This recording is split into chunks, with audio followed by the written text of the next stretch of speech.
Kentucky Senator Rand Paul joins me now. Senator, good to have you with us tonight.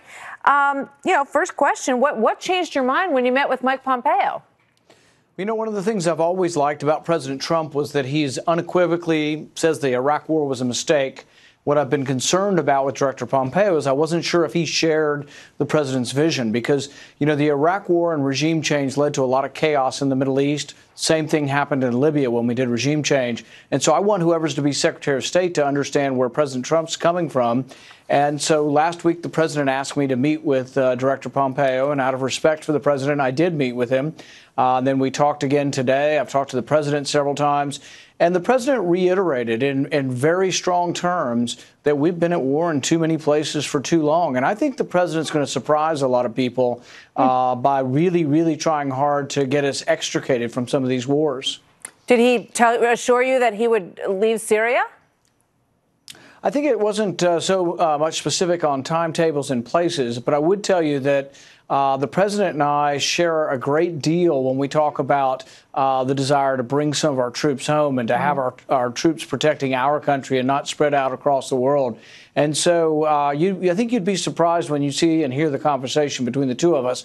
And really, I've always been an advocate. I mean, Trump was probably the closest to me on foreign policy of any of the other 16 running.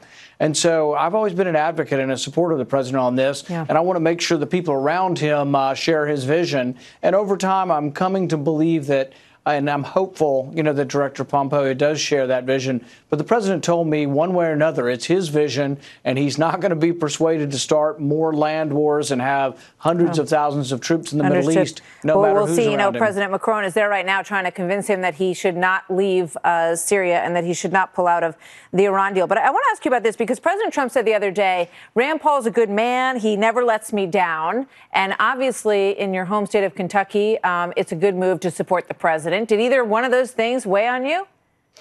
Not so much. I mean, what really weighs on me are the wars and all the young men and women who have been injured in our wars.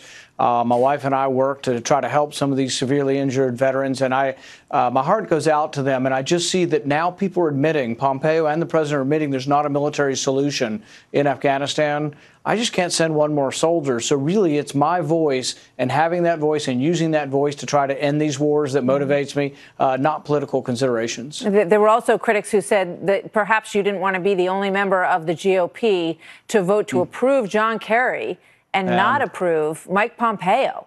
I've been by myself before, and I'm not afraid to be by myself when the cause is just and the cause is right. And I think in the cause of war, there aren't enough voices saying we've been at war for too long and that we need to vote on it in Congress. So I'm very proud of where I am on that. I haven't changed my position at all on that. I just, in discussing with the president, believe even more strongly that the president shares my vision, that the wars have gone on too long in too many places. So it sounds like you would be very surprised if Emmanuel Macron could convince the president that he needs to keep a presence on the ground with our military in Syria longer term.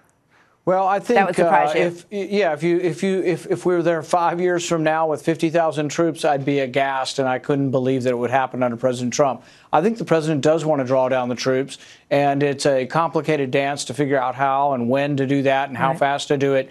But I don't think he accepts what the neoconservatives say. The neoconservatives say if you ever leave, it's defeat, and the other side will win, and we must stay everywhere forever. And that's just plain wrong, and we can't afford to do it. The president shares with me that we need to build some things at home. We need to build some bridges and some roads at home. We can't keep spending $50 billion a year in Afghanistan. Senator, thank you very much. Good to see you tonight. Thank you.